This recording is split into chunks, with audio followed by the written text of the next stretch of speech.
This channel does not promote any violent, harmful, or illegal activities. All content provided by this channel is meant for an educational purpose only. Top quality और consistent performance के लिए सिर्फ silver pump नाम याद रखना।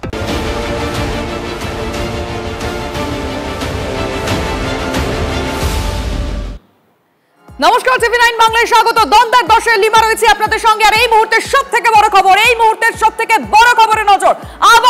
আবারও মাঝ আকাশে বিমান বিভ্রাটের খবর পাওয়া যাচ্ছে। দিল্লি থেকে লেগামী বিমানে বিভ্রাট, যাত্রী ভোগান্তি। ঠিক কি হয়েছে, এখন কি অবস্থা, আমাদের রিপোর্টার জ্যোতির্ময় কর্মকার জানাবেন। জ্যোতির্ময়, দেখো, যে খবর আমাদের কাছে আসছে, দিল্লি থেকে উড়ানের ঠিক পরেই পাইলট তিনি ফিল করেন যে ওই ফ্লাইটে বেশ কিছু যান্ত্রিক ত্রুটি রয়েছে, বেশ কিছু যান্ত্রিক গোলযোগ রয়েছে, এবং সেই যান্ত্রিক গোলযোগ ফেস করার সঙ্গে সঙ্গে তিনি কোনো রিস্ক নেননি। সঙ্গে সঙ্গে তিনি এটিসির সঙ্গে যোগাযোগ করেন এবং সেই ফ্লাইটকে ফিরিয়ে নিয়ে আসা হয়েছে। বিমানে মোট 180 জন যাত্রী ছিলেন। 180 জন যাত্রীকেই নিরাপদে বের করে নিয়ে আসা হয়েছে এবং কোনো রকম কোনো দুর্ঘটনার ঘটনা ঘটেনি। কিন্তু যেটা গুরুত্বপূর্ণ বিষয় তা হচ্ছে যে প্রত্যেকটা ফ্লাইটের উড়ানের আগে কম্পালসারি চেকিং এর নির্দেশ দিয়েছে সিভিল এভিয়েশন মিনিস্ট্রি। আর এক্ষেত্রে দাঁড়িয়ে অসামরিক বিমান পরিবহন মন্ত্রকের তরফ থেকে যে নির্দেশ দেওয়া হয়েছে সেই নির্দেশ অনুযায়ী কয়েকটি স্তরে চেক হচ্ছে। অর্থাৎ যে সংস্থা বিমান, এক্ষেত্রে ইন্ডিগোর তরফ থেকে তাদের ইঞ্জিনিয়াররা চেক করছে, এর পাশাপাশি ডিজিসি এর যে টিম রয়েছে তারা চেক করছে, এবং সরকার একটি মাল্টিডিসিপ্লিনারি এক্সপার্ট কমিটি তৈরি করে দিয়েছে। তাদের একটি টিম প্রতিটা এয়ারপোর্টে প্রতি মুহূর্তে অন গ্রাউন্ড তারা থাকছে গ্রাউন্ড স্টাফদের সঙ্গে। ফলত তিনটে স্তরে চেক হওয়ার পরে যখন একটা ফ্লাইটের উড়ান হচ্ছে, সেই টেক অফের পরে তখন যান্ত্রিক ত্রুটি দেখা যাচ্ছে, সেটা কিন্তু যথেষ্টই প্রশ্নের ব্যাপার, কেন এই যান্ত্রিক ত্রুটি থাকছে। এবং সরকারি সূত্র মারফত যে খবর আমাদের কাছে আসছে যে প্রত্যেকটা এয়ারলাইন্সকে তাদের এয়ারক্রাফটগুলি কি অবস্থায় আছে তার ফিজিক্যাল চেকিং অ্যাসেসমেন্ট করার সুনির্দিষ্ট নির্দেশ দেওয়া হতে চলেছে, এবং সে ব্যাপারে একেবারে অফিসিয়াল অর্ডার আসতে চলেছে। অর্থাৎ এই ধরনের যে যান্ত্রিক ত্রুটিগুলি তা যথেষ্ট বিপজ্জনক, এবং আপাতভাবে যে ঘটনা আজ সকালে ঘটেছে তাতে কোনো রকম দুর্ঘটনা এড়ানো সম্ভব হয়েছে, এবং 180 জন যাত্রীকে আবারও দিল্লি এয়ারপোর্টে ফিরিয়ে নিয়ে আসা হয়েছে। এটাই স্বস্তি জ্যোতির্ময় যে তারা প্রত্যেকেই সুরক্ষিত রয়েছেন।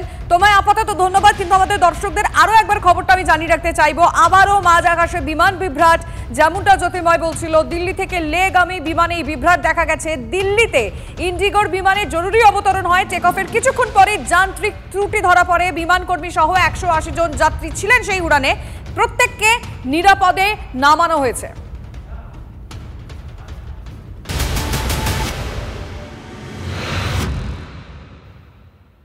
আর এবার চলুন কালীগঞ্জে নজর রাখি, কারণ কালীগঞ্জ কার হতে চলেছে আজকে, তো এটা অন্যতম বড় প্রশ্ন। তবে উত্তরটা কিছুদিন পর পাওয়া যাবে।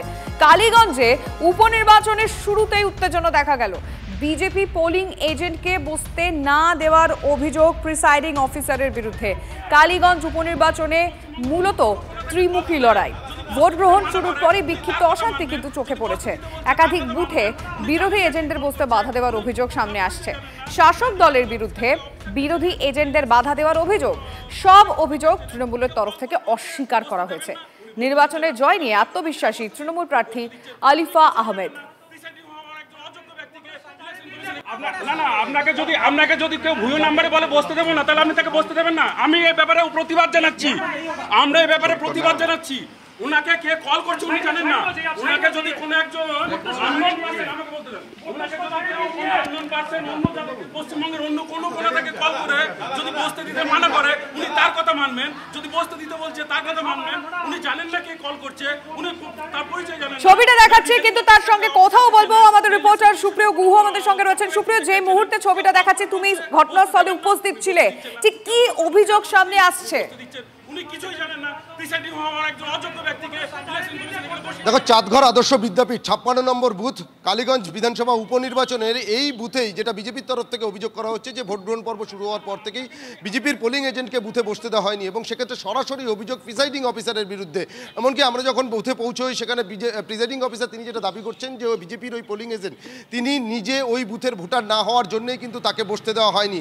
আর বিজেপি প্রার্থী এবং তার ইলেকশন এজেন্ট যখন বুথে পৌঁছন তখন কিন্তু তাদেরকেও বাধার বাধার মুখে পড়তে হয় এবং পরবর্তীতে তারা বলা যেতে পারে এক প্রকার জোরপূর্বক যখন বুথের ভেতরে ঢোকেন তারপরেই কিন্তু প্রিজাইডিং অফিসারের সঙ্গে বিজেপি প্রার্থীর তীব্র বাদানুবাদ শুরু হয় এবং পরবর্তীতে তারা নির্বাচন কমিশনে বা রিটার্নিং অফিসারের কাছে গোটা বিষয়টি জানিয়ে অভিযোগ করেন এবং সেক্ষেত্রে বিজেপির তরফ থেকে যে অভিযোগ সামনে তুলে ধরা হচ্ছে যে প্রিজাইডিং অফিসার তিনি পক্ষপাতমূলক আচরণ করছেন, শাসক দলের ক্যাডারের মতন ভূমিকা পালন করছেন এবং তিনি যে যুক্তি দিচ্ছেন সেই যুক্তির বাস্তবে কোনো রকম নির্বাচন কমিশনের যে গাইডলাইন সেখানে কোনো রকম কোনো ভিত্তি নেই এবং পরবর্তীতে নির্বাচন কমিশনে বিজেপির তরফ থেকে অভিযোগ জানানোর পর কিন্তু পোলিং এজেন্টকে আবার বসার অনুমতি দেওয়া হয় এবং বিজেপি প্রার্থী তিনি নিজে দাঁড়িয়ে থেকে বুথে পোলিং এজেন্ট বসানোর পর তিনি সেই বুথ ছেড়ে আবার অন্য বুথের উদ্দেশ্যে রওনা হয়েছেন এবং ইতিমধ্যেই এই ঘটনাকে কেন্দ্র করে যে একটা উত্তপ্ত পরিস্থিতি বা তীব্র বাদানুবাদের পরিস্থিতি তৈরি হয় সেই খবর পাওয়ার পরেই কিন্তু এলাকায় আমরা বিশাল সংখ্যক কেন্দ্রীয় বাহিনীর জওয়ানদের ছুটে আসতে দেখি। তবে কোনো রকম কোনো ভোট গ্রহণ পর্বের উপরে কিন্তু প্রভাব পড়েনি।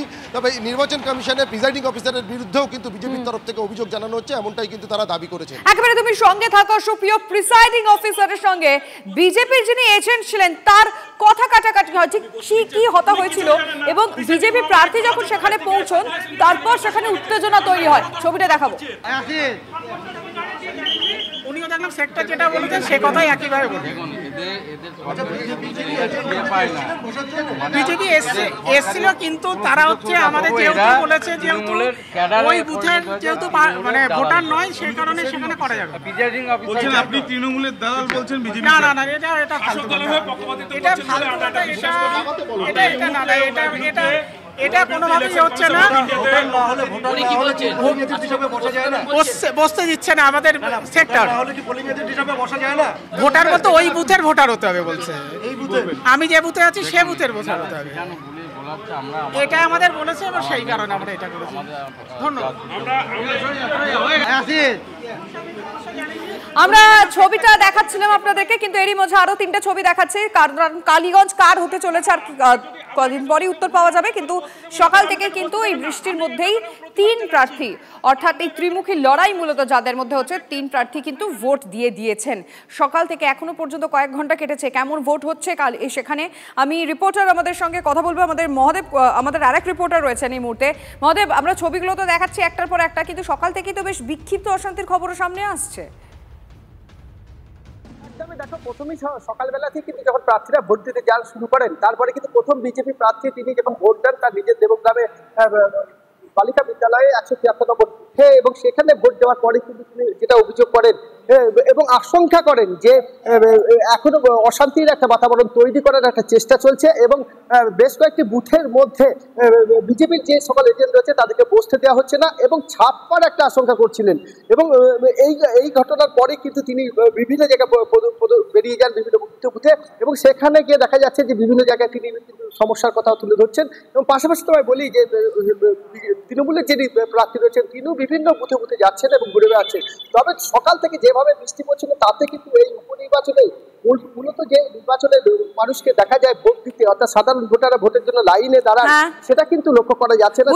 মহাদেব, তুমি প্লিজ নজর রাখো, সারাদিন তোমাদের সঙ্গে কথা হবে। সুপ্রিয়, মহাদেব আমাদের সঙ্গে রয়েছেন। কালীগঞ্জ কার হতে চলেছে সেদিকে তারা নজর রাখছে, কিন্তু তার পাশাপাশি তৃণমূল প্রার্থী কি বললেন একবার শুনুন। আমরা খালি দুটো রাজনৈতিক দলের বিরুদ্ধে লড়াই করছি না, আমাদের লড়াই আজকে একটা দুর্যোগপূর্ণ আবহাওয়ার বিরুদ্ধেও। আমরা চেষ্টা করছি ভোটের পার্সেন্টেজ যাতে আরো বাড়ানো যায়, সমস্ত রকম অ্যারেঞ্জমেন্ট আমাদের নেতৃত্বরা করছে। আমি আমার প্রশাসনকে, নির্বাচন কমিশনকে ধন্যবাদ জানাই। এখন পর্যন্ত ভোট খুব ভালোভাবে সুস্থভাবে মানুষ দিতে পারছে। সবার কাছে আমার বার্তা যে আপনারা নির্ভয়ে নিঃসংকোচে আপনাদের সবথেকে বড় অধিকার সংবিধানের ভোটাধিকার সেটা প্রয়োগ করুন। বিজেপি এজেন্ট বসাতে পারছে না সেটা তো আমাদের দোষ নেই। বিজেপির উচিত, আমরা যেরকম মাটি কামড়ে সংগঠনকে শক্তিশালী করেছি, আমাদের প্রত্যেকটা বুথে বুথে এজেন্ট আছে, সংগঠনের কাজ করুক। আর সেটা ওরা এজেন্ট বসাতে পারছে না সেটা আমাদের দেখার বিষয় নেই। আমাদের চেষ্টা বেশি পরিমাণে মানুষকে বেরিয়ে নিয়ে এসে তারা যাতে তাদের ভোটাধিকার প্রয়োগ করতে পারে, আমরা সেই চেষ্টায় লেগে আছি।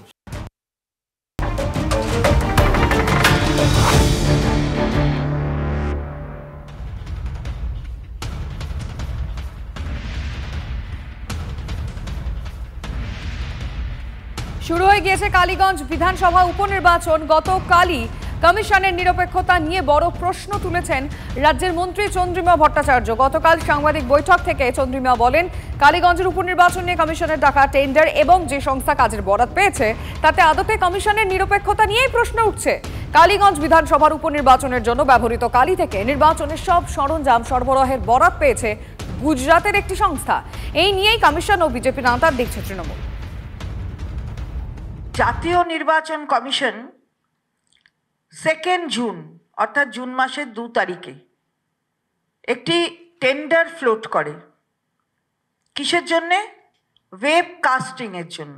গুজরাটের একটা কোম্পানি তাকে বহুগুণ টাকা বেশি দিয়ে এই ওয়েব কাস্টিং করা হবে, যে মাত্র 18.02 লক্ষ টাকার একটা কোটেশন দিয়েছিল তাকে মাত্র 15 নম্বর দিয়ে বাদ দিয়ে দেওয়া হলো, আর 100 দিয়ে দেওয়া হলো ভি মুক্তিকে।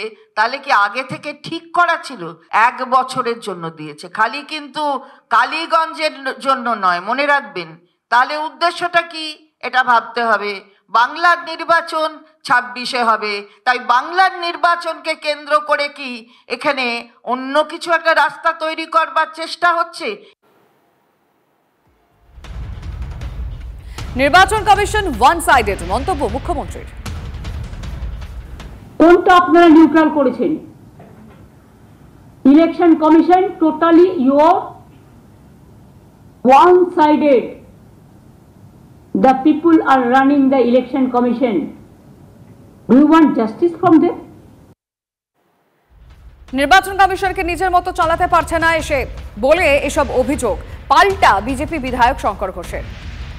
এগুলো তো নির্বাচন কমিশনের ব্যাপার, ওনারাই উত্তর দেবেন। এতদিন মনে হয় নির্বাচন কমিশনারকে নিজের মতন চালাতেন বা দপ্তরকে চালাতেন, এখন পারছেন না বলে এই ধরনের অভিযোগ করছেন কিনা আমি জানি না। টেন্ডার প্রক্রিয়াটা পুরোটা ঘেটে দেখতে হবে।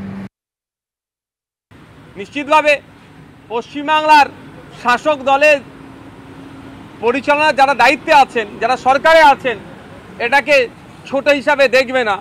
বাংলার মানুষকে বাংলা ডিপ্রাইভ হচ্ছে, এটাকে নিশ্চিতভাবে ওটা গুরুত্ব সহকারে দেখবেন, এটা জবাবদিহি করবেন। প্রয়োজনে হয়তো ফিরহাদ হাকিম সাহেবের আমি আশা করব ইলেকশন কমিশন অফ ইন্ডিয়ার সাথেও যারা ছিপে আছেন তাদের সাথে কথা বলে এইটার সুরাহা করবেন।